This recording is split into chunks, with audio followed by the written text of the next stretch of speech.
How to enable Passkey on Grab application. Are you guys facing issues to enable Passkey on Grab application?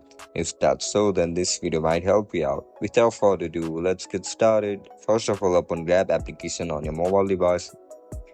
Once you open the app, now log in into your account with your registered email and password.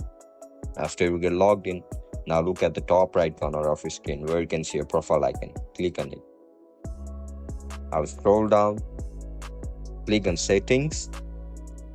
After you click on settings, tap on account security.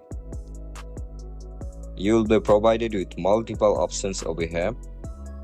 Just click on enable passkey. Now look at the bottom of your screen, you can see the option for add passkey. Click on it. Click on save on another device. With the help of this QR code, you will be able to enable Passkey on Grab application.